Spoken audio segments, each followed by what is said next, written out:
they only went to Bitcoin miners. But I would turn around and say, but what is causing Bitcoin miners to mine? Well, it's the price of Bitcoin. What's causing the price of Bitcoin? Well, it's people holding Bitcoin. What's causing people to hold Bitcoin? Well, they don't trust the government. What's causing that lack of trust? Might have to do with the massive amount of currency debasement that has occurred over the past 50 years.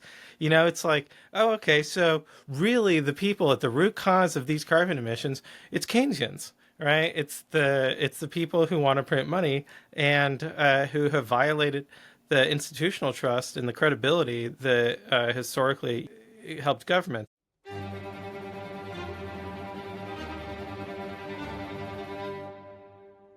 Greetings and salutations, my fellow plebs. My name is Walker, and this is the Bitcoin Podcast. The Bitcoin time chain is 832839, and the value of one Bitcoin is still one Bitcoin. Today's episode is Bitcoin Talk, where I talk with my guest about Bitcoin and whatever else comes up. Today, that guest is Pierre Rochard, VP of Research at Riot Platforms. Pierre is an incredible resource on Bitcoin mining, and he's also a hilarious dude. We dug deep into Bitcoin mining, energy, demand response, and the grid, and covered the recent victory for Bitcoin miners in the US against illegal government overreach. Near the end, Pierre also gives a powerful message to policymakers that I highly recommend everyone share with their elected officials. I guarantee you will learn a lot from our conversation, and you will laugh a lot too. A quick request before we dive in. If you like the Bitcoin Podcast, please share an episode you find valuable on Nostr, Twitter, or even Facebook if you're still one of the few people using that. I'm a one-man show trying to build out another fucking Bitcoin podcast. So the best way you can support this show is to share it with your friends, family, and strangers on the internet. You can also support this show by going to bitbox.swiss/Walker and using the promo code Walker to get yourself 5% off the fully open source, Bitcoin-only BitBox02 hardware wallet. As always, you can watch the video version of this episode on Rumble, YouTube, or X. Just search @WalkerAmerica, or listen on Fountain.fm or wherever you get your podcasts by searching for The Bitcoin Podcast. If you listen to The Bitcoin Podcast on Fountain, which I recommend, consider giving this show a boost or creating a clip of something you found interesting. And if you are a Bitcoin-only company interested in sponsoring another fucking Bitcoin podcast, hit me up on social media or through the website bitcoinpodcast.net. Without further ado, let's get into this Bitcoin talk with Pierre Rochard.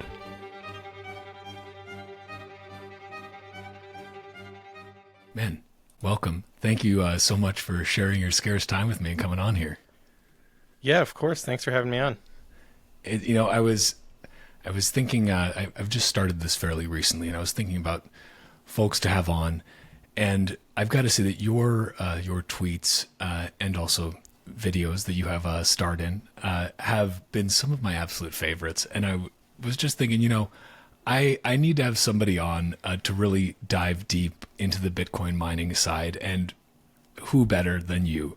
And I've got to say also, still to this day, I will sometimes go back and watch that the video that you and Riot put out after the New York Times propaganda piece, where you had your little atmospheric tester and you were going around, and just, it cracks me up every single time. It was such a, I can't even call it satire though, because there it is. There's the famous piece, but I can't even call it satire because it was genuinely being honest. But I think that people who perhaps don't understand the realities of the world thought like, well, this is satire, or like I saw so many articles. I was even looking today, and I saw that it got fact checked by like the big fact checkers, the like AFP and all of those, like saying like, well, this actually Bitcoin mining does have emissions. And I'll link this video in the show notes for anyone who has not seen it. I think probably most folks have, but I just wanted to say that was some brilliant work that you guys did with that. So thank you. Yeah, thank you. I appreciate it. The compliment means a lot coming from you. And the other thing I'd add is I really like that you identify that this video did not fall into the two categories that 99% of people thought that it fell into. You're right. It falls into a third, far more absurd category of uh, truthful parody humor. Yeah, you could almost call it like truthful absurdism, maybe. Like, let's Yeah. just take this to the logical extreme and let's use you know, use the tools of the regime against it. But it was just brilliant. And I was reading through this fact check article today, and there was one part where they said, if computers are powered, or if the computers are powered by wind or solar, then the facility would be considered to be carbon free. However, if a power plant burning fossil fuel is generating the energy, then we can't consider Bitcoin mining free from any carbon emissions. And it's like, you read that and you're like, okay, but then pause. So we're saying that every single EV has a huge carbon footprint, right? Like we're just admitting that then, but in not directly. It blows my mind, the lack of kind of awareness of the realities of the electricity grid, and that people Yeah. think it just comes out like, oh, if it's electricity, it's clean. I don't Well, get it. in a way, I think that actually is the correct perspective. That if it's electricity, is clean. I agree, but unless now- you're a Bitcoin miner, then it's dirty. Well, right, yeah, and it's funny because that is actually the position you put forward. That hey, it would be okay if they were using renewables. That's actually the moderate position. The extremist position is that, and this is the position of the Biden administration, by the way, because we know it's their position because this is what they wrote in their tax proposal, where they said that there should be a tax on electricity consumption from Bitcoin miners, even if you are on your own property with your solar panels and your windmills, and you're producing your own electricity in a completely renewable manner, and you are feeding it into your Bitcoin miners. You need to figure out what the transfer pricing is on the electricity, because they wanted to tax that, and they said that it's still a problem because that renewable electricity could be, saving lives, right? It could be put towards better uses like hospitals for disabled children. It's like, oh, okay. I didn't understand that was the limiting factor for hospitals was this electricity, which, by the way, in Texas, we overproduce electricity. We have a super abundance of electricity. It's not uncommon for electricity prices to be negative or zero. So, so the moderate position is that it's okay if it's with renewables. I My position on it personally, kind of just going beyond the video, is that, or really going into the video, because this is the central point, is that any kind of policies around any kind of pollutants or alleged pollutants like carbon dioxide or greenhouse gases has to follow basically the science of chemistry, right? Of where are the actual pollutants coming out of, what's the source, and that's all we need to take an inventory of and do an accounting of.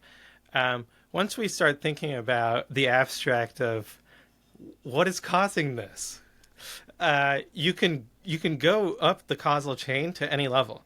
So, they only went to Bitcoin miners, but I would turn around and say, but what is causing Bitcoin miners to mine? Well, it's the price of Bitcoin. What's causing the price of Bitcoin? Well, it's people holding Bitcoin. What's causing people to hold Bitcoin? Well, they don't trust the government. What's causing that lack of trust? Might have to do with the massive amount of currency debasement that has occurred over the past 50 years. It's like, oh, okay, so really the people at the root cause of these carbon emissions, it's Keynesians, right? It's the people who want to print money and who have violated the institutional trust and the credibility that historically, helped governments. Now, but of course, we could keep going of, well, what caused them to start printing money? Well, I'd actually argue that it was a technological discovery of the printing press. Literally, the once you had the technology to, and really it's about the counterfeiting and also the verification, right? That once you had a bill counting machine, and so to do that, you needed plastics and semiconductors. So, there was kind of a technological tool chain that emerged that lowered the cost of kind of creating a hard to forge currency. And I think that's what ultimately gives the government such a good monopoly and thus good monopoly seniorage rents, right?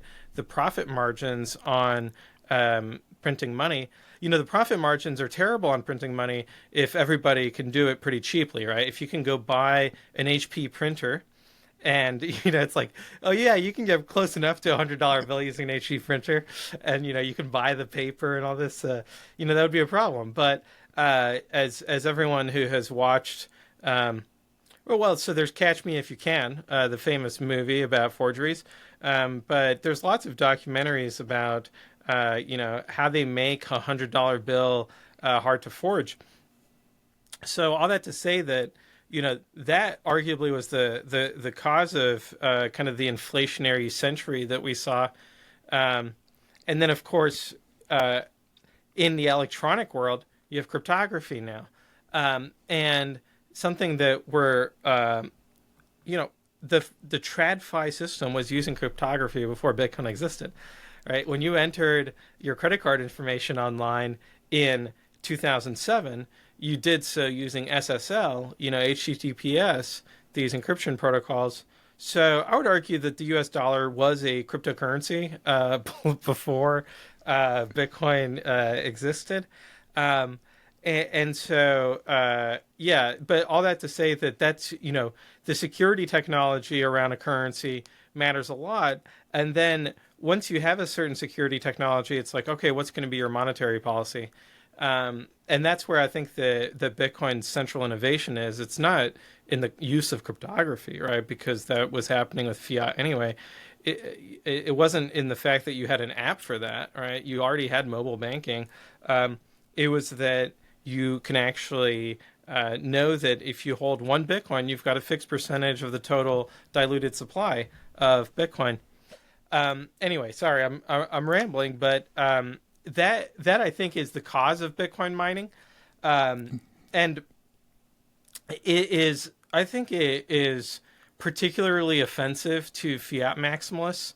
That essentially what we have here is that these people are consuming massive amounts of electricity in order to destroy seniorage profits, right? To them, it's like you are.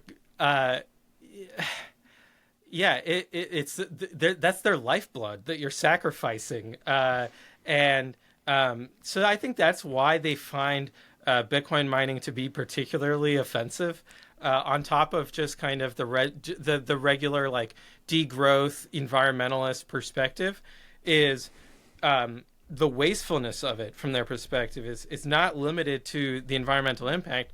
The wastefulness also has to do with that it doesn't just have zero value. It has negative value because you're destroying seniorage profits from their worldview. From my worldview, I see seniorage profits as actually being profoundly immoral. And I think that this is the perspective that is written out in a really great piece by Guido Holzman of The Ethics of Money Production. And I think that it's actually, to me, it's actually a religious belief, personally, as a Catholic, that monopoly seniorage rents are a form of theft. It's counterfeiting by a different word. And that Bitcoin does not have that. It doesn't have that bug. And so that, I think, is a lot of the anti-Bitcoin mining energy from Elizabeth Warren and others who, they want a world where they not only do they have monopoly seniorage rents that help finance kind of their agenda, but also they can control how other people spend their own money. And so they want to not just control, and they want to do it at a macro level of like, they want to control in aggregate hey, we want more people to spend money right now. And so that's why they like hit the money printing button of, hey, we're going to send everyone a check. And so they want all this control, arguably, for good reasons, right? That they think that they know better than everyone else, and that they should be in charge, and that if they are in charge, there will be better outcomes for humanity. And I see that as just pure arrogance, right? It's this pride and ego of, hey, I am omniscient, and I can know what good stewardship of capital is. And I think that ultimately what ends up happening anyway is that it's not the quote unquote good people who end up in charge of these mechanisms. It's the people who are cunning enough, right, to weasel their way in and to get their percentage, right. And so, I've heard stories of fraud with like the PPE loans, for example, like during COVID. But then also just during the bailouts, right? You've got these bank bailouts. Elizabeth Warren says, oh, if I were in charge, I wouldn't let these CEOs have these big bonuses. And it's like, okay, but you're not in charge. And simultaneously, you are promoting this fiat system as a whole. Because it's also, she's basically is able to advocate for a financial system and a form of centralization where, yes, in an ideal world, if the gatekeepers, if the central planners are great, then you'll get a good outcome. But then she's not mapping that to the reality of that's not who ends up at the top of these authorities. And so she just has like an unrealistic understanding of humanity. And first of all, you can rant anytime you want on this show, and I appreciate that. What an intro, really. I'm trying to decide which part to unpack because there are a lot there, and I mean, perhaps we should start at the end, which is also in a way the beginning, which is folks like Elizabeth Warren, and she actually wasn't. Correct me if I'm wrong here, but didn't Warren have a pretty heavy hand in the TARP program, the Troubled Asset Relief Program during or in the post-2008 era, where she was trying to manage some of the fallout from that and decide what to do with some? I'm not super deep on that. Am I correct there? She was fairly high up in that program? I think that you might be referring to Neil Kashkari, who is another antagonist in the Fiat camp. I think she was involved with just activism for Wall Street reform, but I'd have to go and look what her role was with TARP because lots of shenanigans over there. It is just kind of ridiculous, and I love where you started with just going up taking things to their logical next step, right? Because for so many of these arguments against Bitcoin mining to hold any sort of leaky, water, you need to stop your logic like after one or two steps. Like you need to say, okay, Bitcoin miners shouldn't, they're using too much electricity and that is bad. And the electricity we're also saying that it's dirty. We're not talking about the fact that we're not going to go any further and say, okay, well, what's our electricity, our energy mix in the US? Where does most of our electricity come from? And, we're saying that these Bitcoin miners alone are burning the planet because of their efforts in the USA. To say nothing of China's energy mix or India's energy mix, or that are China being like multiple times larger than the US in terms of energy usage, and also I think they use like 70% coal still over there, which more power to them. But you have to suspend your logic at a certain point in order for you to even believe you are making some sort of intelligent argument. I wonder, because you've spent now a good amount of time, I think at the state level and at the local level, talking with legislators and people who are, policymakers. From what you've seen, are these people generally operating in good faith and is it just an issue of bad information? Like they've just been fed bad information by their aides who just didn't do the right research? Or, is is it one of those don't attribute to malice what you can attribute to incompetence type of things? Or is there a little bit of both? Like, how do you see that at the local and state level and then at the larger national level? Yeah, I find it fascinating because on the surface, you have a lot of formalism, right? Of oh, this is very orderly, right? Every bill has a number to it, and there's a defined process for everything, and so what a great system! It's all just kind of straight lines across, right? You just need to check boxes, and it's just bureaucratic paperwork. But then once you actually go in the trenches, it's pure chaos. Right. There's people just lobbying each other left and right. So you've got trade associations that are lobbying. You've got environmentalists that are lobbying, and you've got senators lobbying representatives, and vice versa, and staff lobbying the senator, or the other part of this too is that it doesn't fall neatly on Republican or Democrat.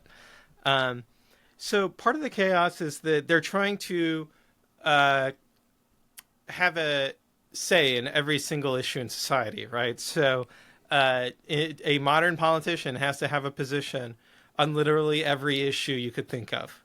And if they don't, then they're not qualified to be in office, apparently. So that's kind of absurd because that means that they have to get smart, right? They have to get information about every issue. And a lot of these issues are probably very nuanced and multifaceted and complex, and probably, the government might not even have a role in being involved in it, but they're kind of just, doing something. But the other piece of that, though, is that they do end up specializing somewhat. So some politicians will get particularly interested in energy policy, or they'll get really interested in, I don't know. I'm just thinking about energy. That's the only topic that I guess I'm interested in right now. Finance, right, or banking. Sure. Or but so they're. Or healthcare is another big one, But the problem is that here in Texas, in particular, is that there's a very limited amount of time. So the legislature meets every 2 years, but even in Washington D.C., there's a limited amount of time in the sense of you have to make anything happen. You have to get a bunch of people's attention, right? And in that way, I would actually liken the political system it's very much like social media, right? That there's particular things that are happening that have people's attention, that are in the zeitgeist, that are part of the news cycle, and that if it just makes them ripe for legislation or regulatory action or a lawsuit or something like that, right? So I think that a lot of I think that there's a wide spectrum of motivations on the part of policymakers. I think that the majority of them do actually want good policy. A lot of them have kids, So I do think that to an extent they are thinking about trying to make a better world for their kids. Some of them are childless, and I think that's a problem. I think there should probably be rules around that. I don't think you should be allowed to, be in a decision-making position if you don't have any stake in the future. But the other part of it too, I think, from a policy perspective, is that a lot of them they might have learned about some of these issues from an academic perspective. That they got a degree in this 20 years ago, and now they're an expert, and that they might have a prioris, right? They might have biases either for an industry. For example, they might be really on the side of the industry because they're looking for a revolving door opportunity to jump ship into the private sector. So they're developing good relationships with people, or they see themselves as just basically unhinged mall cop, right? Who's on the beat and takes their job super seriously and is if they catch you yelling your friend's name, they're gonna write a ticket about how you shouldn't yell in the mall. It's like they're really they're there to power trip. They're not there in the public interest. Um, and and then I think that there's like the activist ideologues. Um, on the right, I think this usually ends up being either a religious thing or a libertarian thing. Um, on the left, I think that it's usually a religious thing, like, but they're worshiping Mother Nature, right? It's just repackaged Gaia pagan worship from pre-Christian times. But they also, I think that some of them have been accused of being satanic cults. So I don't know if that's true or not, but that would be quite shocking. But we read rumors in the news. I mean, not so shocking though. Also, in some cases. Yeah, but I think that at the end of the day, they balance. Most of them, the majority, I think, balance wanting good policy with also being responsive to their constituents so that they get reelected or reappointed or whatever it is. And so I think that's the best part about how the United States government is set up, is that every 2 years we vote and we can replace the entire House of Representatives at the federal level in 2 years. I think that is really fantastic. And so the kind of the orderly transition of power I think that's what has prevented the United States from going through what other countries have had. Like France is on its fifth republic. We've had a lot of problems. So anyway, there's the responsiveness to voters, and then the other really nice thing the United States has is an independent judiciary, and kind of the checks and balances that you get between the legislative branch, the executive branch, and the judicial branch. And so this is probably a good place to segue into kind of what's going on in Bitcoin mining from a policy perspective today. It's like you read my mind. Perfect segue into the whole EIA quote unquote emergency order and all of that. So can you walk us through, because I'm getting a lot of my news on this from you because you've been right on the front lines of it. But for anybody maybe who's not familiar with how this saga is playing out so far, can you kind of start us what it was back at like the beginning of February, end of January, they released the order that they were going to initiate some data collection, an emergency order. Can you kind of talk about how that came to be, and then what has happened in the month since they put that out there? Because it feels like it's been more than that, but I think it's only been like a month, right? It's been 50 years. So this started in 1971 when we left the gold standard. I don't know why you thought that it started months ago. That was foolish of me. Yeah. With the inflation, rising energy prices, they put price controls in place. And so then they had to have rationing. And so they needed to collect data to ration energy. So it's just pure fiat, right? It's just like, This is insanity. So they created this whole framework for, gathering information, surveys. Now, the 1970s, because of all that was going on, it led to the government flooding the private sector with forms. Everyone in the United States was spending every day of their life filling out forms for the government, explaining minute details of how they're using energy, what food they're eating. It's just what their leisure time was spent on. It was just forms and forms and forms. So in 1980, they passed the Paperwork Reduction Act that said, hey, okay, no more forms. You guys have to substantiate why you need to collect this data. Like, you can't just collect data for the sake of collecting data. You have to actually explain what you're going to do with this information and why it's useful, and people can challenge you on this, And so the way we're going to do this is that if you want to put out a form to the public, first of all, you have to announce that you're going to do this. And so this is called public notice. You publish the proposed form, and then you open it up for comments, and you say, all right, let's get feedback from the American public. Here's, we got a new form for, how many bowel movements you have per day, right? Like, this is the data that we need to collect going forward just to make sure America is healthy, just like 100%.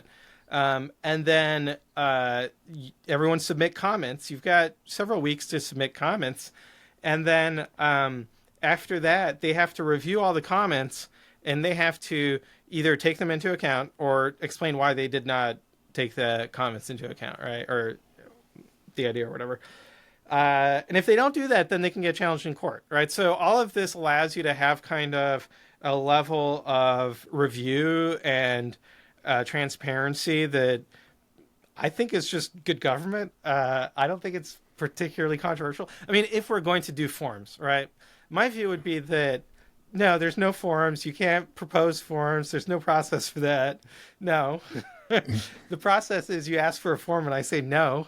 But that's not the world we live in. So, the compromise is, all right, you can have forms, but you have to prove that you actually need forms. And they said that, hey, look, there's some exceptions, right? If there's an emergency, you can send the form out right away, and that's okay because it's an emergency. And the emergency is if it's reasonably likely that public harm is going to happen if you don't wait a few weeks, right? Of getting comments back and reviewing them and responding to them. Although I say a few weeks, sometimes if you get really super high quality comments, it might take years. So that's part of the challenge of being a bureaucrat is that you have to respond to some pretty nuanced comments sometimes. So it can take a while, but you have to follow the rules, right? I mean, this is what we all consent to, as part of our what is that called?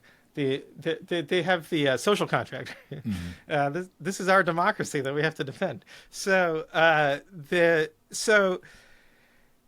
if there's a reasonable likelihood that there's going to be public harm, if you don't rush this form out to the public, then there's an exception. You can have an emergency. So the Secretary of Energy, Granholm, she is responsible for this area of regulatory matters. And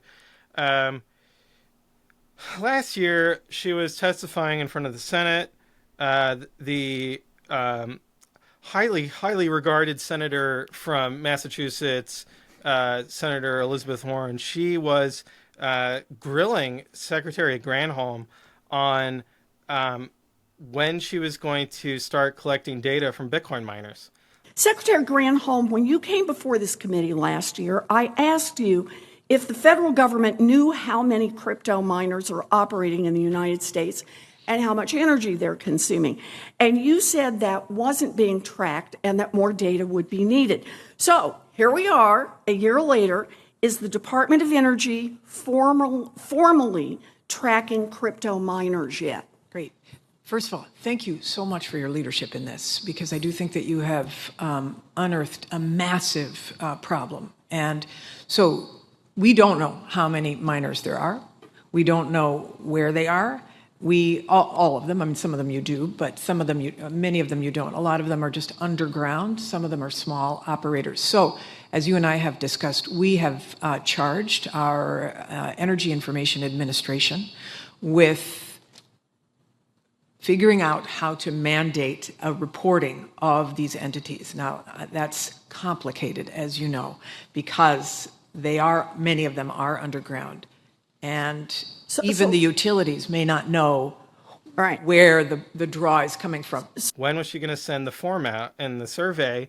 And that she had asked, Elizabeth Warren had asked Secretary Granholm to do this a year before. So this would be in 2022 that she was asked to do this. And Secretary Granholm was I'll say that she did not seem to view this as an emergency at all.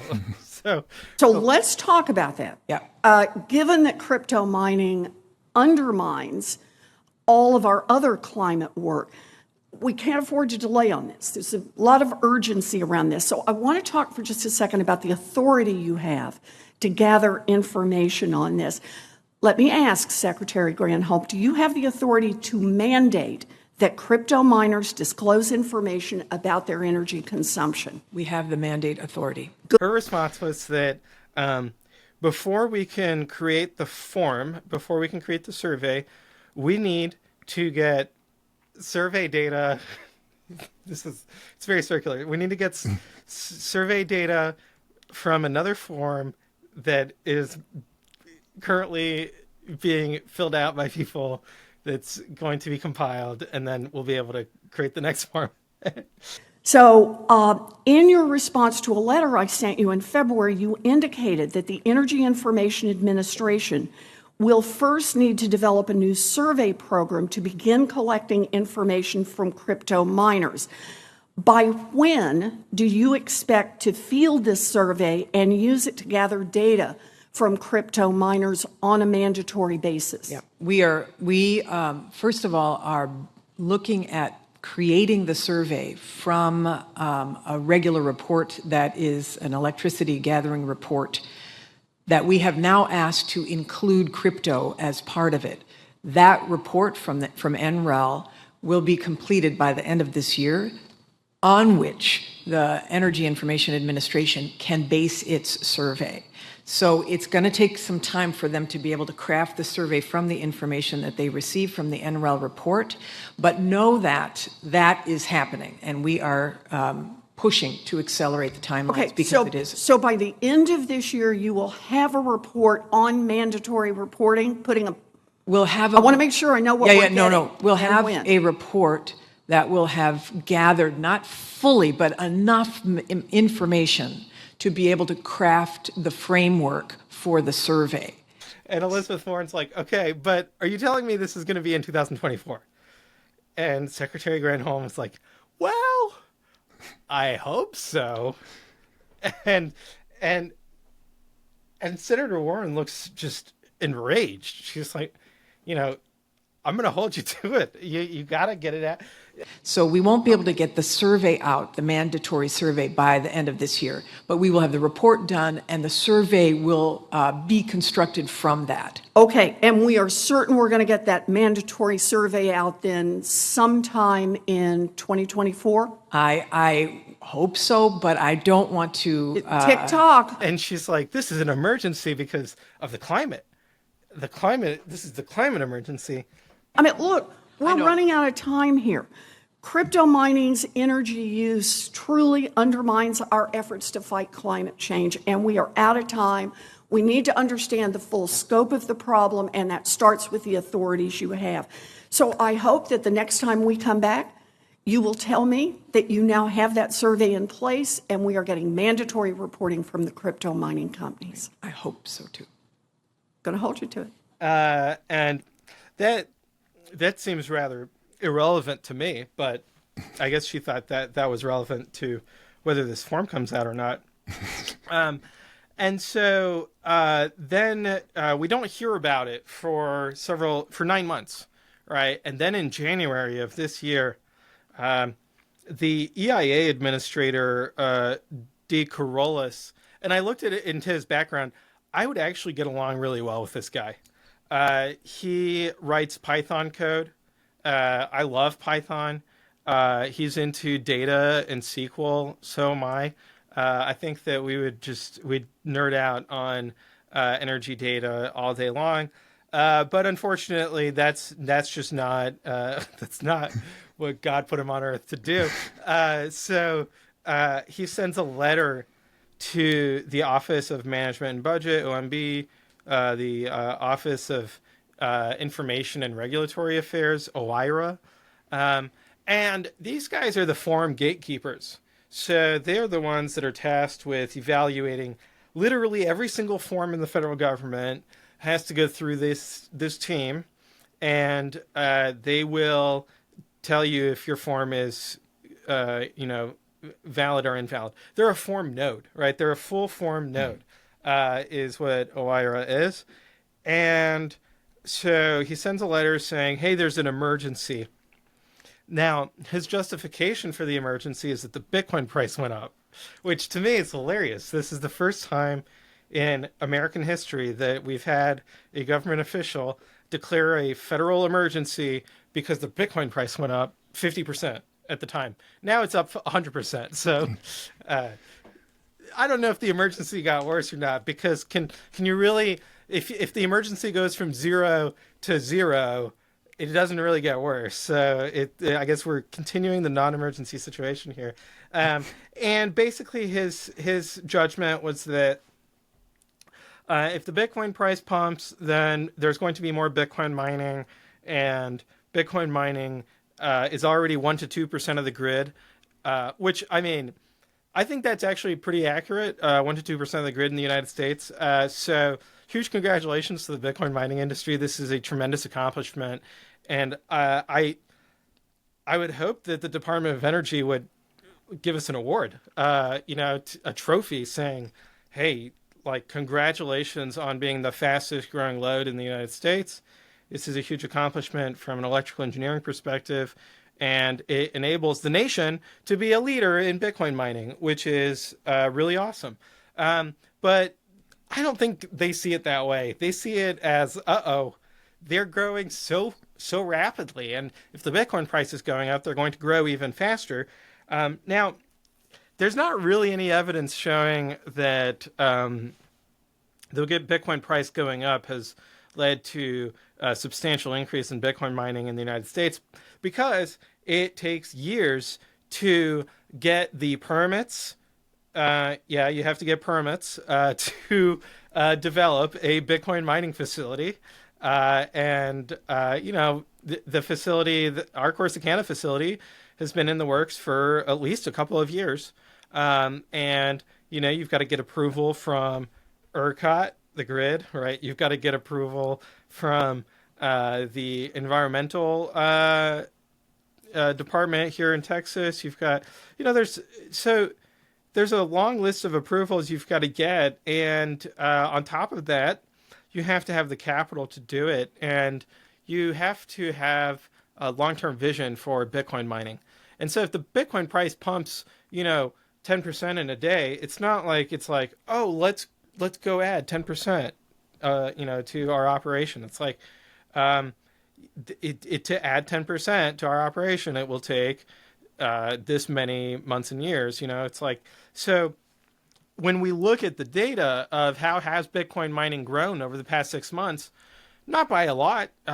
In Texas, it's basically, I believe that it's gone from 2.6 to 2.8 gigawatts, which is it's just an increase of 200 megawatts, which, I mean, to some people, I guess, So anyway, but that's a distraction, because ultimately his argument is that if we add lots of gigawatts to the grid of Bitcoin mining, that this is going to contribute to peak load. And that's actually demonstrably false. All of the scientific data from academia shows the diametric opposite. That Bitcoin miners are actually negatively correlated with peak load.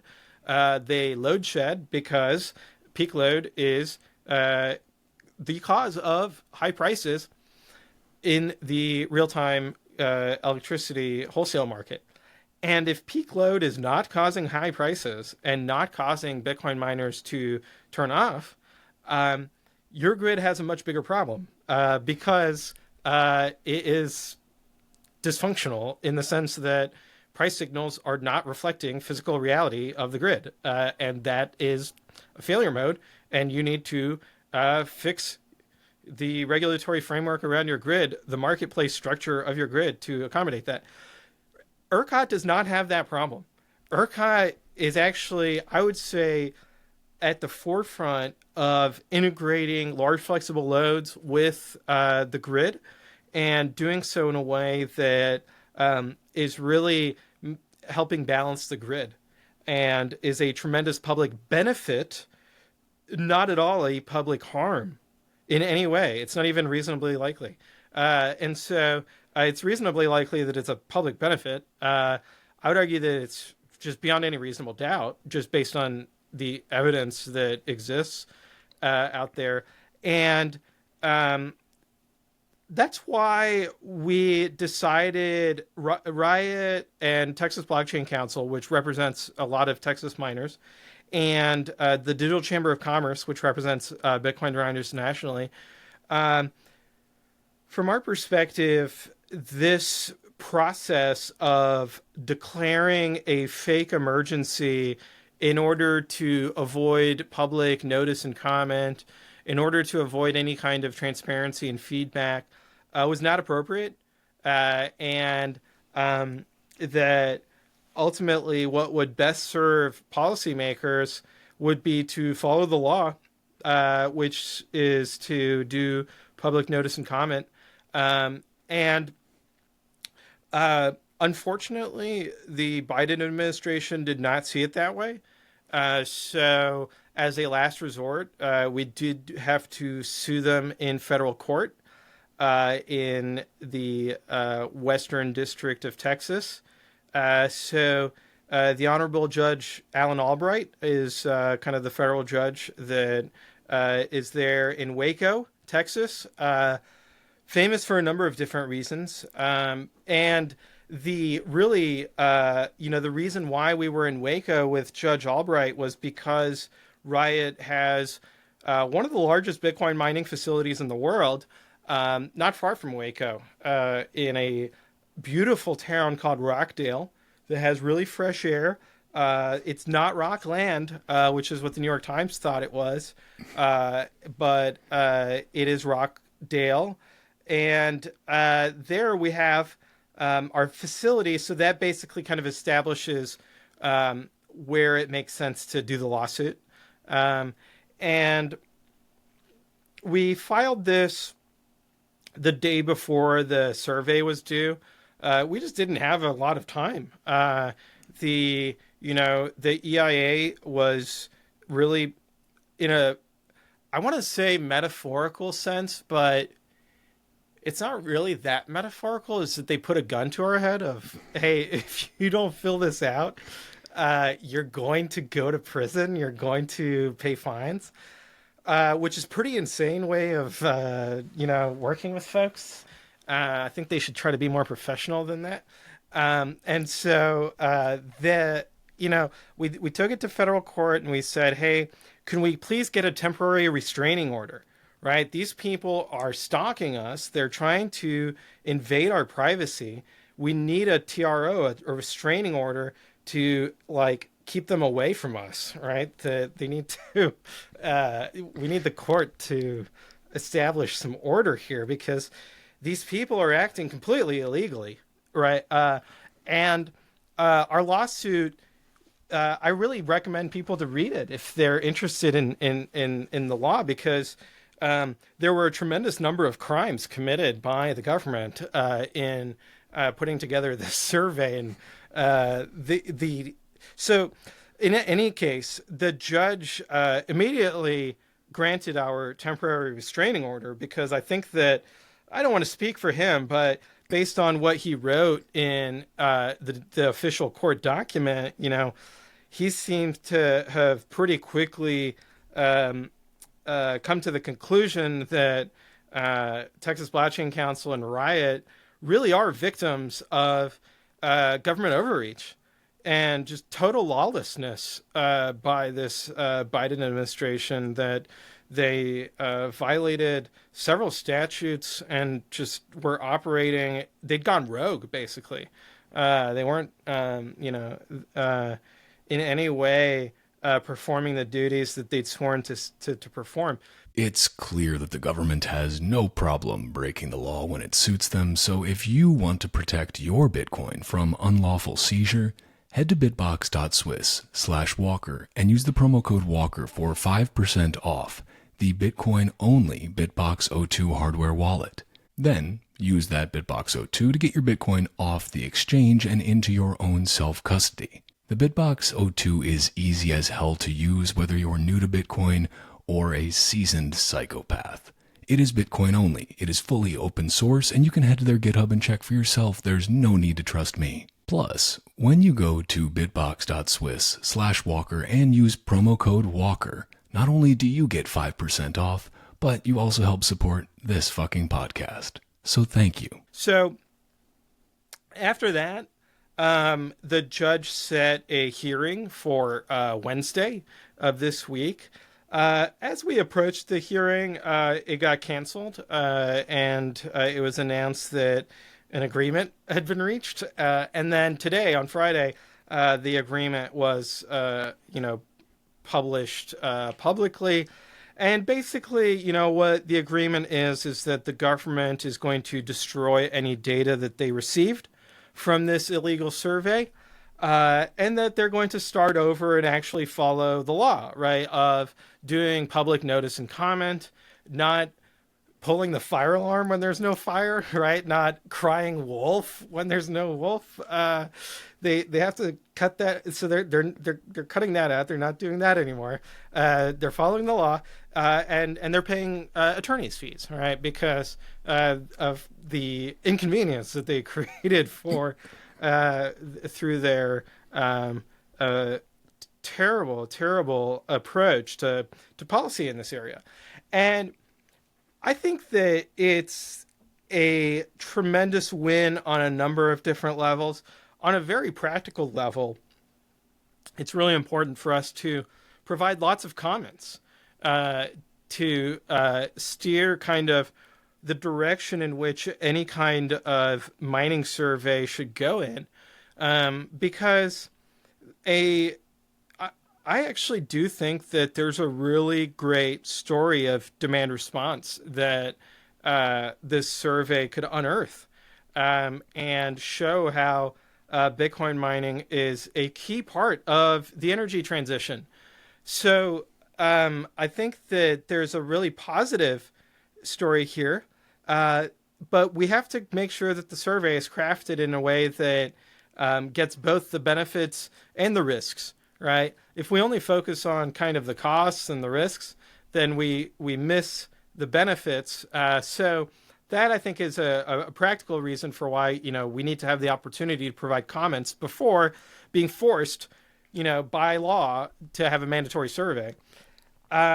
Two is that there's no emergency, right? I mean, look, Elizabeth Warren has been pushing this for 2 years, right? So just let's look at reality here, which is that there's no emergency. If there was an emergency, then there would already be public harm, right? There would already be something bad happening. I don't even know, blackouts, right? ERCOT, look, I think here's the main problem that they have with the emergency argument, which is that ERCOT is not going to connect a load that can cause public harm, right? They would be in legal trouble if they did that, right? That is negligence on their part, and so that just wouldn't happen. Now, I also think that it's a win from a regulatory perspective that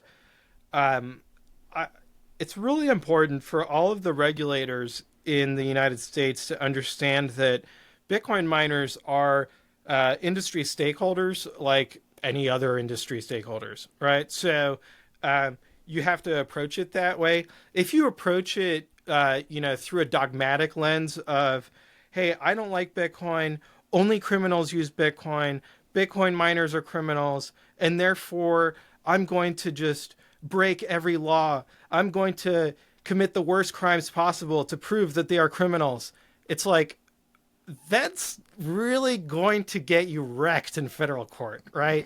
You have to follow the law, even if you think Bitcoin miners are criminals. And we're not. And so due to the fact that we're not criminals, you're really going to have a lot of trouble with the fact patterns as they get laid out in federal court. So rather than ending up having to pay for attorney's fees for Bitcoin miners due to your just ideological craziness, just accept that Bitcoin miners are an industry stakeholder like any other. Treat us with whatever respect you would treat a solar farm or a battery manufacturer, right? Like, we're all part of the energy transition, and so I think that we got to work together. And so Bitcoin miners are not opposed in principle to transparency and to doing surveys and to having a collaborative working relationship with regulators. What we are opposed to is we're opposed to crime, really, is what we're opposed to. So in this case, crimes were committed. We're opposed to that. We'll take you to federal court if you commit crimes. So I think that's reasonable. I would say it's highly reasonable. And first of all, congratulations on the restraining order and the victory here, because it's not just a victory for miners, it's a victory for, I think, Americans in general, because we have rule of law in the United States, or we're supposed to. We are not going to continue functioning in the way that we have been pretty successfully on the world stage if that rule of law breaks down. Because the rule of law is, at its most fundamental level, the purpose of the law is to organize for the collective defense of private property, not to throw innumerable onerous forms at somebody until they bend the knee and shut down their operations because you don't happen to like what they do because you got some bad information from your staff. So congratulations for that, and thank you for going to bat on behalf of the American people. I want to maybe ask you to go a little bit deeper into demand response, and kind of maybe we can set the stage with this. Can instead of explain it like I'm ELA 5, can you explain it like I'm Elizabeth Warren or one of her staffers, and tell me, what exactly do Bitcoin miners do? And then why are Bitcoin miners ideally positioned to fill this gap of demand response? And what is that demand response? And how does it make the lives of everyone better, or does it make them worse? What does all of that mean? Because I think Bitcoin is such a deep rabbit hole by itself. And the more I start to learn about energy, the more I realize that is a cavernous rabbit hole as well, which I am barely scratching the surface. And I think most people have absolutely no idea what's going on. They just think I plug in something to the wall and I get electricity, and that's as much as I know about the energy grid. And so can you maybe give like the background that people need to be able to understand, here's where what Bitcoin miners do, here's where they sit in, like in Texas, for example, because that's where you guys have multiple operations, and how does that generally contribute to the grid in what apparently Warren sees and others see as a negative way. But I think what is demonstrably true is that it's actually a very positive way, and ultimately is to the benefit of anybody who is also plugging into that grid. Yeah, great question. So, the Texas grid, I think, is reflective of the general energy transition theme of we're moving away from coal. First of all, Texas used to basically be 100% coal. It wasn't so long ago. Now, the first thing we moved towards was natural gas. Natural gas, is fascinating because you're basically using a jet turbine, right, from an aircraft, and you're bolting it to the ground and you're generating electricity with it. And these natural gas turbines per megawatt of electricity generate 50% less CO2 emissions, greenhouse gases, than a typical coal plant does. Now, the other advantage is that they have, one is that they are incredibly inexpensive from both a capital expense perspective, but also from a natural gas fuel price perspective, that the price of natural gas today is it's at historic lows.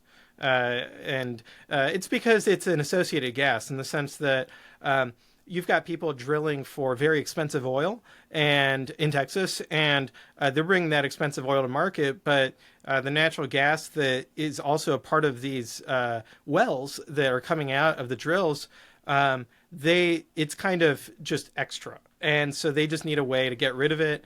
So sometimes you have flared gas mining, right, where people are Bitcoin mining right at the wellhead.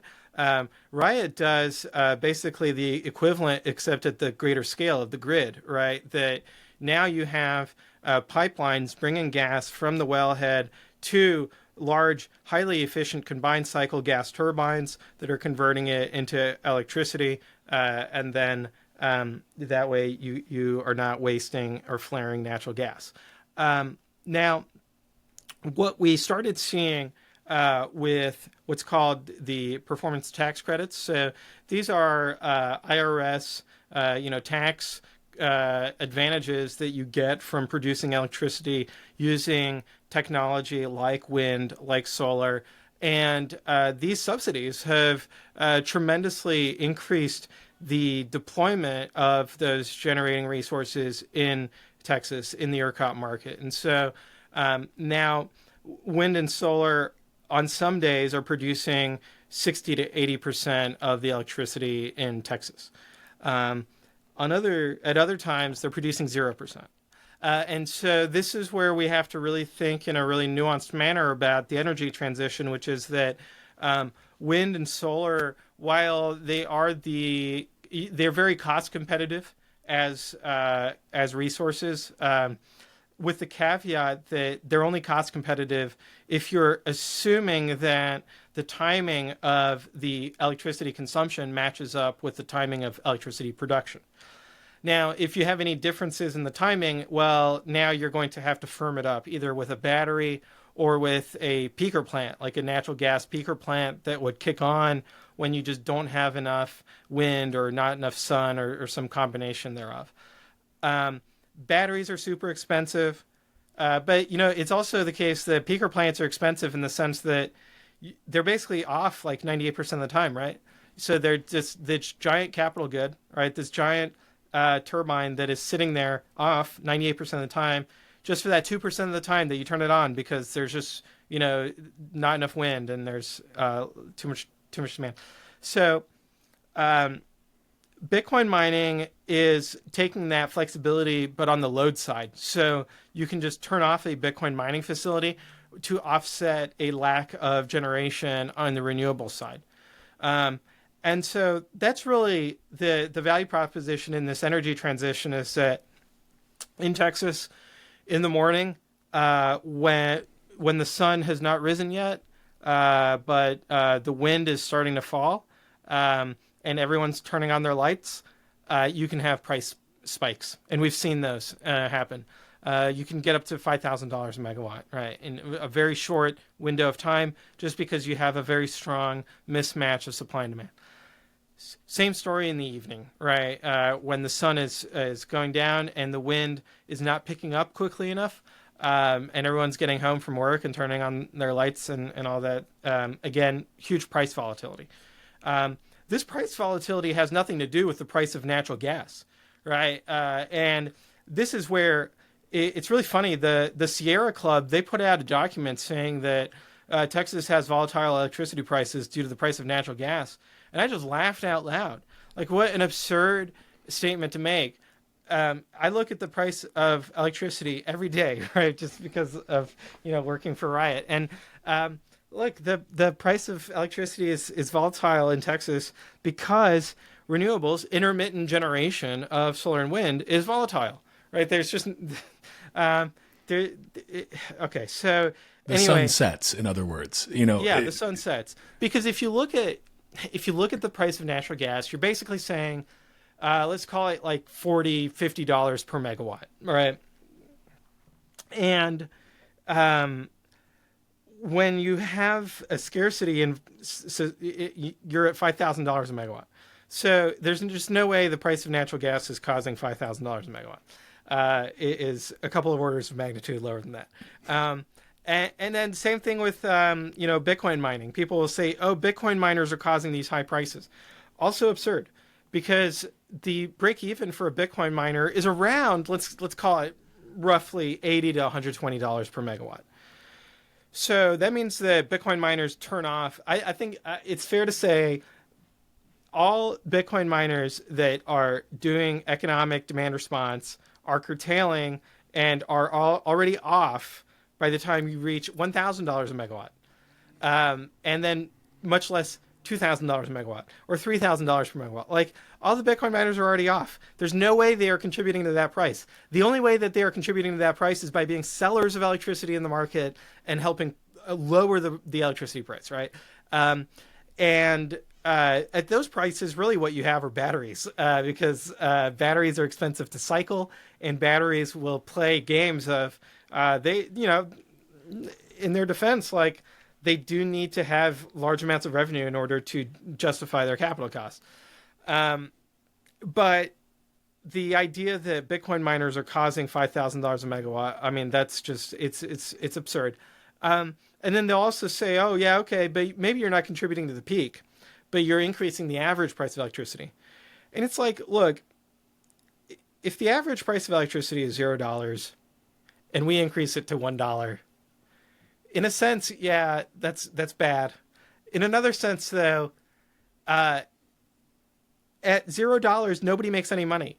And then you don't have any generation. And then you have $5,000 a megawatt, right? It's like, choose what you want. Like, do you want generators to make some money and stay in the market and have the capacity for those peak demands? Or do you want blackouts? Right? Like, and I think that's where the conversation about, oh, Bitcoin miners are increasing the price of electricity in Texas.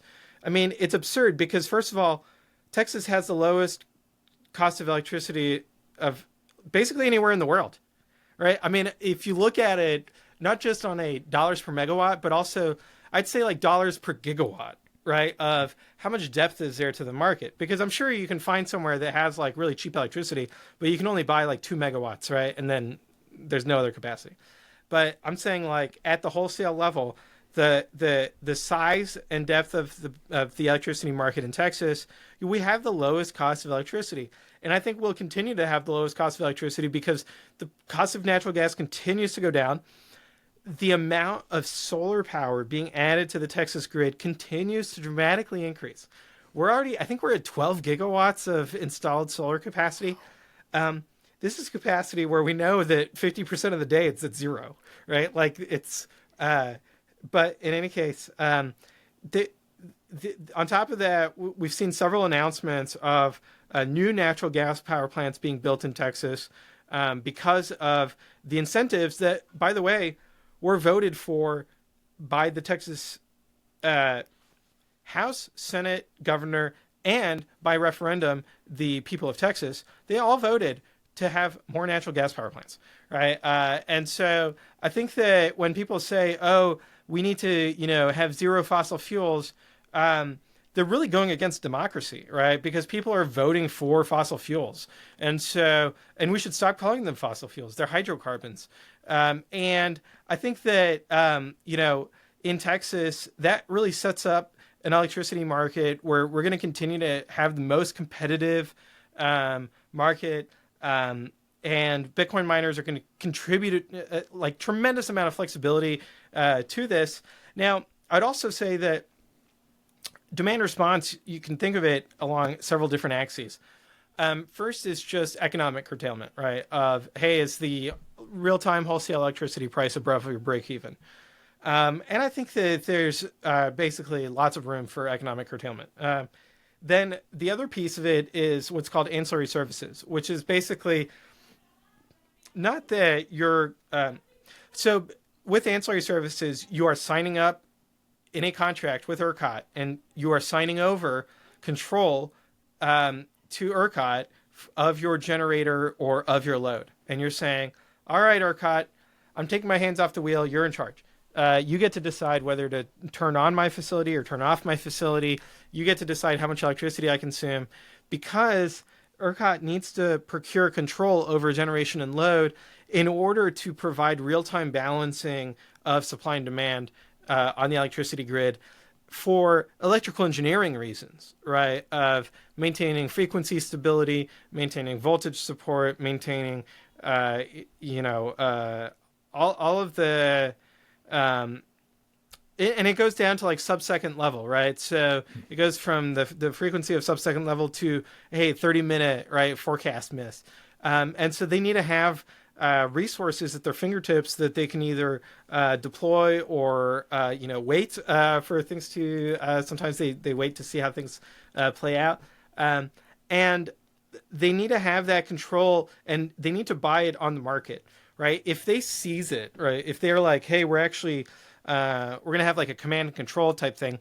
The problem with seizing it is that they don't have economic signal of knowing which resources have are kind of the lowest cost, right? Of what if they say, oh, hey, Amazon, turn off this data center, and that data center was supporting a children's hospital, and so now the children's hospital is turning off because ERCOT decided to control that load.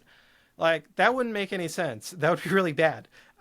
So it's better to have a market mechanism where Amazon would say, hey, look, we actually don't care what price you offer us. We would never turn off our data center because we are serving critical infrastructure. And so we're not even going to bid into ancillary services. And meanwhile, Bitcoin miners are like, yeah, sure. I mean, the Bitcoin network continues to function even if we turn off. So we would just miss out on the opportunity cost of $100 a megawatt. So, all right, we'll bid into ancillary services. You can control our load. And same thing for a battery, same thing for a peaker plant, right? Same thing for any load or generator that is flexible, that doesn't have critical, dependencies on it. And so that way you're able to get all of these resources to compete against each other, right? And get the lowest bids possible. That way you have the lowest cost of procuring your ancillary services. And you have the lowest costs on society as well, right? Because if you were doing the command and control thing, you would be increasing the costs on society.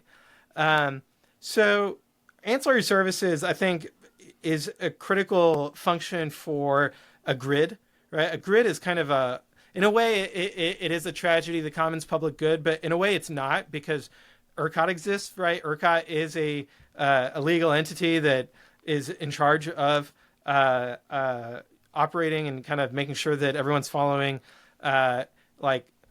voluntarily connecting to the grid because the rules make sense, right?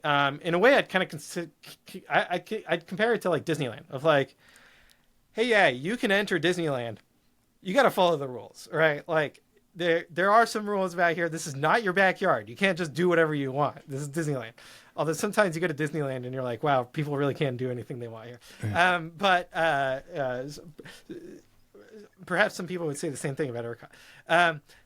But no, there are stringent requirements about participating in the ERCOT market, and that ultimately it is permissioned, right? There is a gatekeeper, and they keep the bar pretty high to make sure that they're fulfilling their critical mission, and it's right in their name, reliability. Right? They're just trying to get 100% uptime, and it's really hard, right? It's hard to have 100% uptime in any kind of system. But they've actually done a pretty good job in learning from what happened with Winter Storm Uri, working with stakeholders to create a grid that is adapting to the energy transition, and also adapting to the massive load growth in Texas. Ignore the Bitcoin miners. There's so many people moving to Texas. There's so many businesses moving to Texas. There's been massive load growth. We're building semiconductors. We're building liquid natural gas plants. Texas is just booming because Texas, I think, in its DNA is accelerationist, right? We're not Massachusetts, right? We're not like the decel philosophy like New York of like, we don't want any economic growth. So the ERCOT is having to balance massive load growth with massive generation growth, with a change in the mix of generation, right? Away from coal towards more natural gas, wind, solar, batteries. And so they should really be applauded in their ability to keep the grid running in such a dynamic environment. Thank you for that background on it, because again, I think so many of these things go completely over most people's heads, and they also think that this electricity that we are fortunate to have in abundance thanks to our energy production is just somehow like sitting there waiting for them, and that there's nothing that needs to go on behind the scenes for it to happen. It's just when I plug something in, it turns on, and great. That's all I think about it. So there's this idea that, and you genuinely see this idea put forward by people who should know better, but they say, well, Bitcoin miners are using electricity that could be used by other people and for other things, and completely ignoring the fact that, well, that is what happens. But when Bitcoin miners are using that electricity, it is because there is no other buyer for it. Bitcoin miners being the buyer of first and last resort, being willing to help finance the build out of the grids, but also being willing to pick up the slack when nobody else is going to be buying that energy, so that you can still have the load build out that allows people to have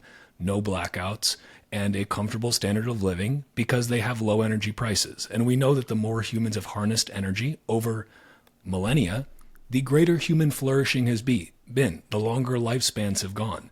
And this idea, this kind of Massachusetts decelerationist idea that you should somehow stop using so much energy, I just think is so ideologically backwards, because it's an anti-human idea. You're saying you want humans to flourish less, because we have the data that shows us over, I mean, if you just have to look back 100 years, 500 years, 1,000 years, the more we've harnessed energy, the better off we've been as a species. And that will continue to be the case. So I appreciate the knowledge for folks who may not be so deep down that energy rabbit hole as you. And I want to kind of go to jump off of that a little bit and to talk about Bitcoin mining from not just, okay, it is good for helping to stabilize these grids by being that energy buyer that is able to turn on and turn off instantaneously, which there is nothing else that can do. AI data centers can't do this. Any other Amazon data centers can't do this. It's Bitcoin miners that can do it, and can do it at scale. This also, I think, has huge strategic implications, because energy security is national security to, I think, a pretty high degree. And right now, the United States has the highest, I believe we have the most hash rate by about 2 times, right? Compared to, is the next up Kazakhstan after the US? Probably, yeah.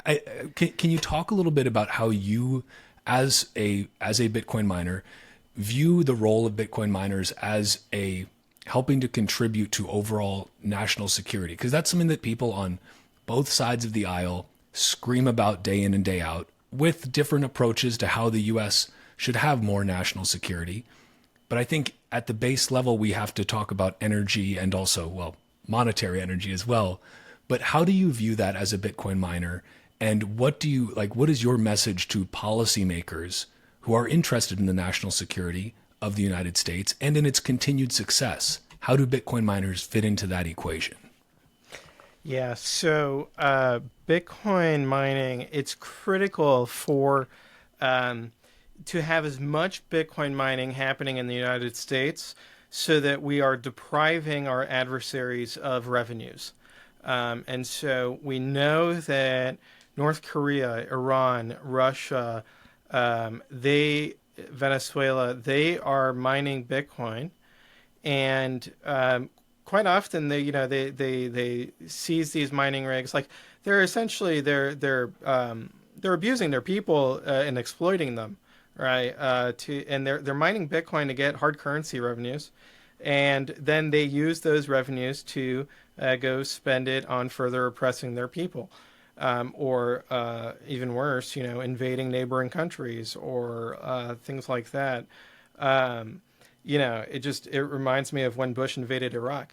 But anyway, the thing is that when they are able to just print money or to mine Bitcoin, then they're able to use those revenues in ways that are not good for the public good. And so when we mine Bitcoin here in the United States, we're taking market share away from foreign adversaries. And it's really important that from a policy perspective, the key here is that somebody is going to mine Bitcoin, right? Because Bitcoin is decentralized. And so there isn't a world where if we ban Bitcoin mining here in the United States, now nobody in the world can ban Bitcoin. No, you've just increased the profitability of mining Bitcoin everywhere else in the world. And so once that clicks for policymakers, they realize that it's really critical to help Bitcoin miners and to increase the amount of Bitcoin mining here in the United States. So, what I would really ask for policymakers to think about is how can we like modify the tax code so that Bitcoin miners don't have to pay any taxes, right? I mean, that would be huge in terms of increasing the national security of the United States. And the other part is the capital gains on holding Bitcoin, right? Now, on that note of holding Bitcoin, it's not enough for the United States to encourage Bitcoin mining here in the United States. We also have to encourage holding Bitcoin, and this is where I think that we've really the government has done a terrible job. Kids are going through the school system right now, and they're graduating from high school, and they don't know how to set up a cold card. It's just absurd levels of myopia at a policy level that kids don't know how to self-custody in 2024.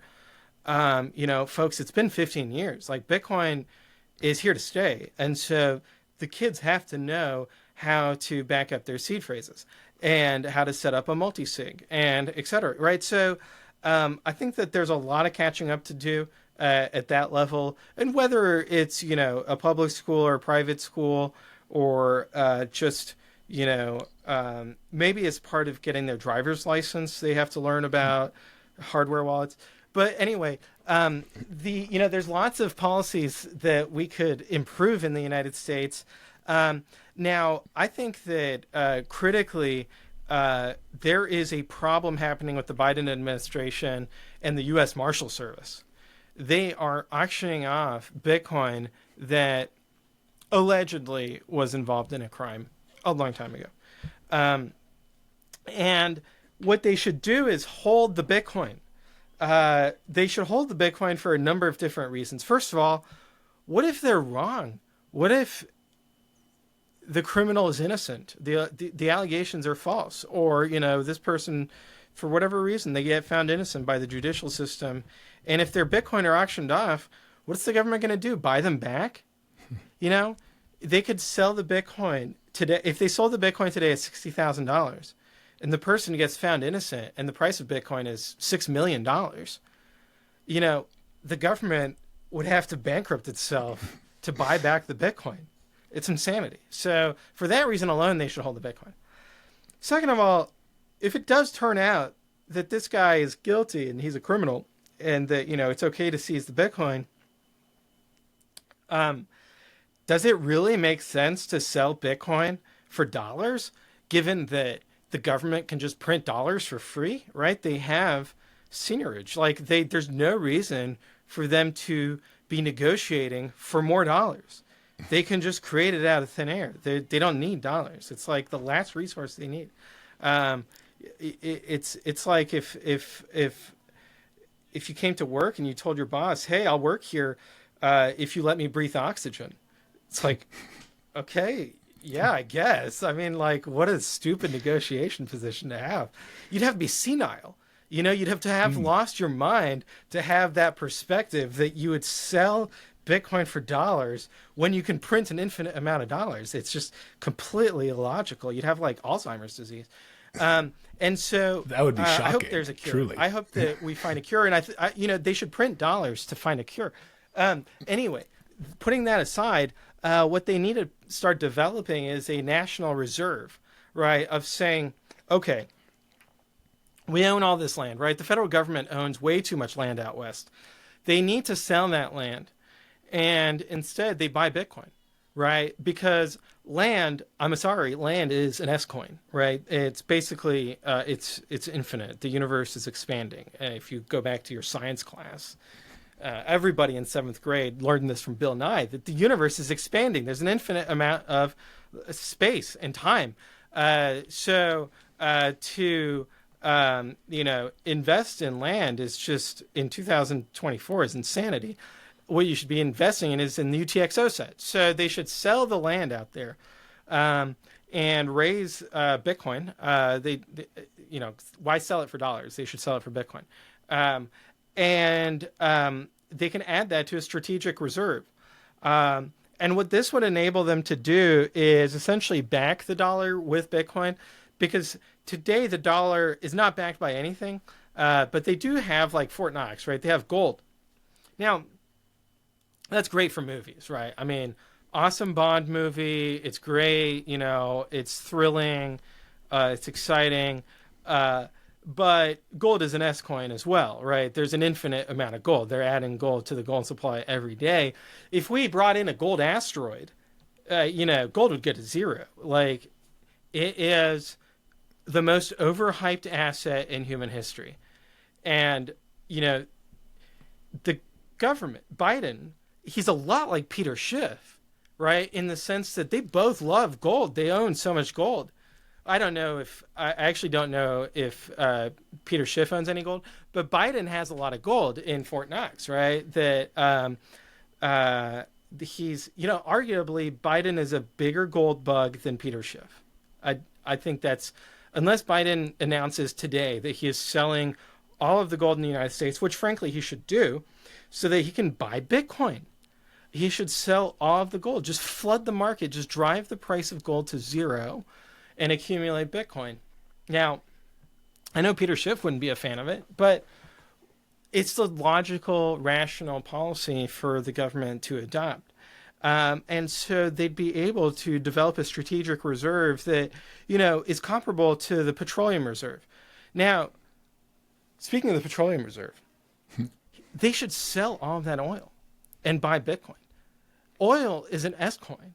They're constantly finding new massive oil reserves. There's no reason to be hoarding it in the United States when we could just sell it and buy Bitcoin instead. So, the strategic petroleum reserve, it's anachronistic. It dates back decades. It's, I guess our great grandparents, it's so old. So gold is old, oil is old, land is old. And what, they need to essentially divest from all of these legacy assets and put it all into Bitcoin.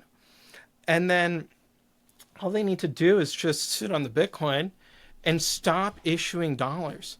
This is so important. This is what Milei passed a law. He said it is now illegal to print Argentine pesos to finance the government, right, for the deficit.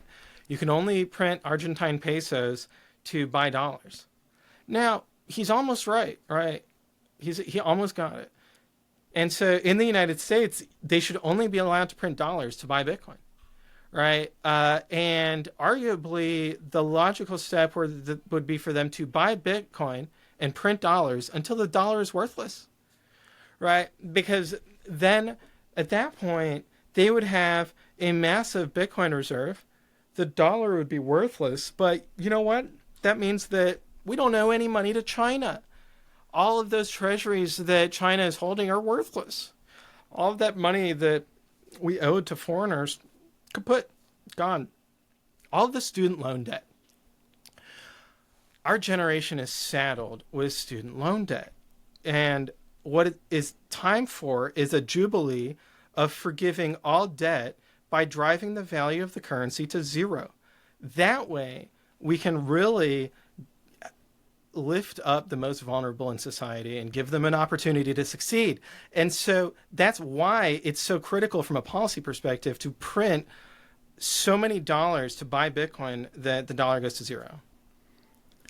You've made an incredibly compelling argument that I think needs to be taken to the Senate floor, honestly, because at this point it almost seems irresponsible that we're currently, dollars are being printed, but they're not going to Bitcoin. And for every dollar that is printed that is not being used to buy Bitcoin, it feels like a crime against the American people. It feels like you're saying, I don't want to lift up everyone in this country to the highest point that they can be. I want them to wallow in the mud. And I don't think that's the message that the government wants to send, is it? Because it's the one that they're sending through their actions right now. But if they, they're worried about this student loan problem, right? And they're trying to finance it right now by, well, who knows where that money's coming from? I mean, it's being created out of nothing to get rid of that debt. But why are they not just taking it a step further, as you said, buying Bitcoin with those printed dollars, and in the meantime, getting rid of all of our debts around the world, because the debts are then, they're worth less and less until they're worth less. I mean, it's really a brilliant, a brilliant strategy. And as the holder and printer of the world's reserve currency, which with seniorage over every other country who has their own seniorage, we're in a unique position to do that. It'd be quite a move for the American people and for those who are very concerned about national security. I can't imagine our country becoming any more secure than if we just turn the printers on, rip the knob off, and just continually buy Bitcoin.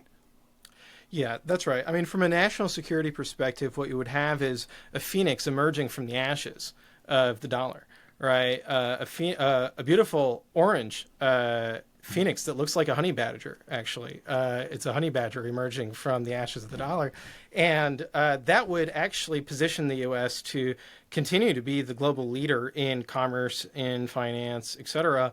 And what we would do with the reserves is that, first of all the people that were negatively impacted by Ponzi schemes like Social Security, you could put the reserves towards making those people whole, right? Because essentially they got scammed by the government. And so I think that would be a good use of the reserves, is kind of just settling some injustices that were committed generationally. But also just cutting the size of government such that you can have the government live off a small percentage of the reserves, right? Like, so if they just spend 0.001% of the reserves every year, you could just not have taxes for centuries, millennia. And so that, I think, would be the most prudent way to manage the reserves. And you could just put that in law, right? Of the government cannot spend more than this very small percentage of the reserves.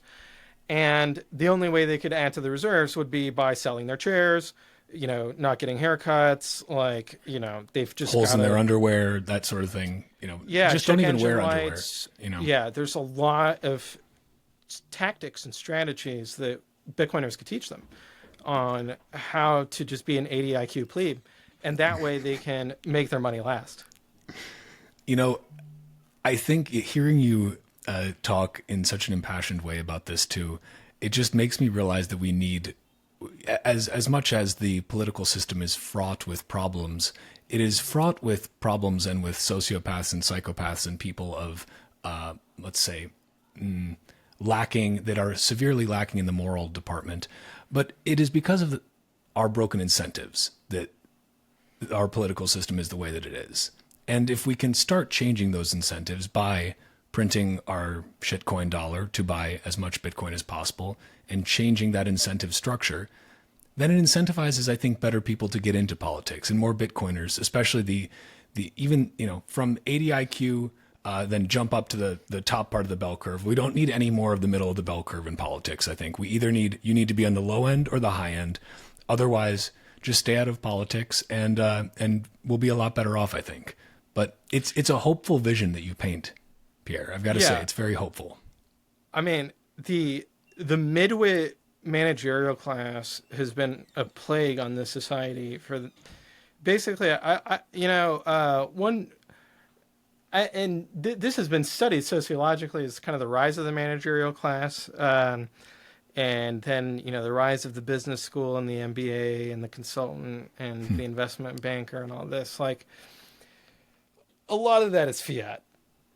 It's got to go. And I think that that's what we're seeing is, it's also what we saw with the takeover of Twitter by Elon. He fired thousands of people, and people were like, whoa, the website's going to stop working. And it's like, no, there's a dozen engineers who keep the website running. Everybody else is pure, cost. Now, maybe I'm exaggerating there a little bit, but that's broadly, I think, the zeitgeist. And I think that needs to be the zeitgeist of the next administration, is that, hey, look, we can't afford all this. We got to get rid of people. We got to really get us down to a skeleton crew of what's the minimum we need to basically secure the border, right? I mean, that's basically the only function of a government is to secure the border. If they can't accomplish that, then what's the point, right, of having a government? And hopefully or I should say, thankfully, there are at least states that are willing to step in and handle things for themselves, because clearly, even with the insane levels of bureaucratic bloat in the federal government, which somehow requires a third of your entire life's work just to keep the lights on, they still cannot manage to perform their most basic functions, which is just truly shocking. So I think we do need to trim the fat. And the best way to trim the fat is to trim the fiat. And the best way to trim the fiat is to buy Bitcoin with that printed fiat. And so I think that we've arrived at a pretty reasonable, what most people would argue is a pretty reasonable conclusion here. And I hope that these points are taken seriously by those in power. If Elizabeth Warren, if you're listening to this, maybe you can be that agent of change. Our arms are always open. We're always waiting for you to realize that you were wrong, and for you to start fighting for the people that you purport to represent, because that's what they want too. The people are asking for it. But, oh, go ahead. No, I'm thinking back of when she was like, you know what? I agree with Jamie Dimon. I was like, yeah, you do. Like, we know. Everyone knows. It almost seems like so much of what she does almost seems like satire, that you start to have to like do a double take, and you're like, no, like she can't. Is possibly, this a parody account? Like she can't possibly be making a statement of the structure of the most interesting man in the world statements. Like, I don't often agree. Like, you didn't just do that, did you? Like, you did. Okay, good.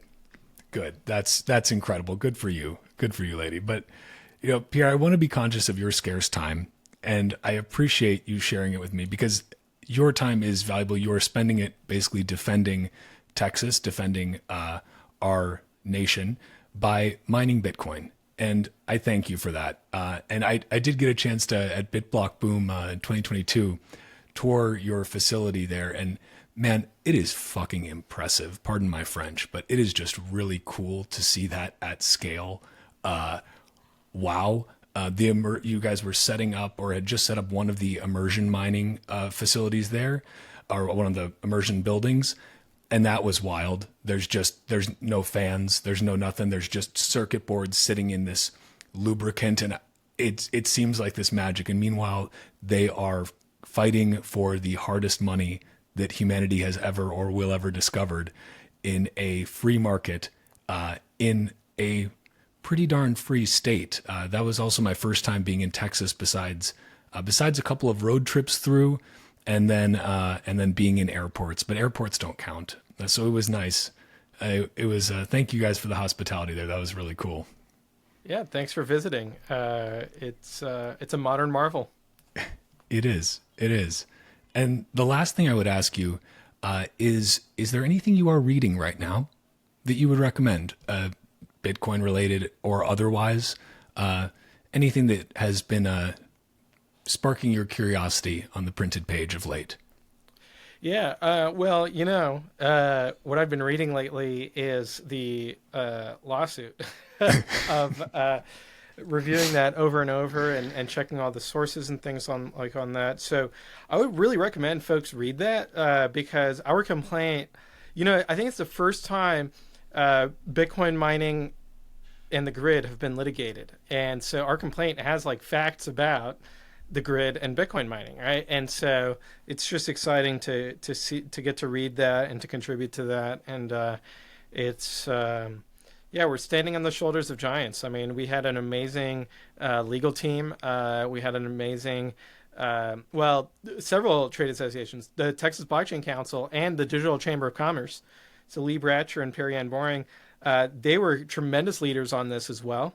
And they were really the tip of the spear in pushing back against this government overreach. So Riot, I think, deserves credit as a private business putting its name on it, because that does, I think, it from one perspective, it's like, oh, well, you should never sue the government. You shouldn't sue your regulator because that doesn't look good. It's like, unless you're right, which, in that case, you have an obligation to. You have a duty. And so Riot really stepped up here, and huge credit to our head of public policy, Brian Morgenstern, and our CEO, Jason Less, who were really unflinching of like, hey, this is not okay. We're definitely going to make sure that we're adequately represented, right? That's basically all we're asking for, is that we're not in principle opposed to a survey. It just has to be done the right way. And so that's really, to the credit of the company that we stood up for ourselves like that. And so, to me, it was really humbling, because to me, I saw it as like, we have to do this not just for Riot or TBC's members or Digital Chamber of Commerce's members. We have to do it for Bitcoin, right? At the end of the day, it's like, that's what the guiding principle is here, is that North Star of Bitcoin. Like, what is this good for Bitcoin? If it is, then let's do it. And so that was really great to see. And I love it. And it's not that you shouldn't sue your government. It's that you shouldn't have to sue your government. But sometimes they force your hand by breaking the law. And so, yeah. What are you going to do? Looking forward to working with them legally. Hopefully they play by the rules that they themselves have set. We'll bring them back to court if they don't. I mean, that's, zero doubt about that. We're ready to go. So they got to play ball. Yeah. Well, anywhere you want to send people that they should check out, you're at Bitcoin Pierre on Twitter. Yeah. Anywhere else you want to direct people? Satoshi Nakamoto Institute, nakamotoinstitute.org. Michael Goldstein is doing a fantastic job. Then that's it. Thanks for having me on. I really appreciate it. Man, it was a pleasure. I look forward to doing it again, and hopefully you won't have to deal with too much more regulating the regulators in the meantime.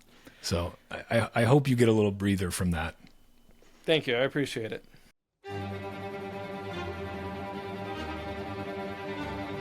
And that's a wrap on this Bitcoin Talk episode of the Bitcoin Podcast. If you are a Bitcoin-only company interested in sponsoring another fucking Bitcoin podcast, head to bitcoinpodcast.net or hit me up on social media. On Nostr, head to primal.net/Walker. And on Twitter, search for @WalkerAmerica or @TitcoinPodcast. You can also watch the video version of this show on X or on YouTube by going to youtube.com/@WalkerAmerica or Rumble by searching for @WalkerAmerica. Bitcoin is scarce. There will only ever be 21 million. But Bitcoin podcasts are abundant. So thank you for spending your scarce time to listen to another fucking Bitcoin podcast. Until next time, stay free.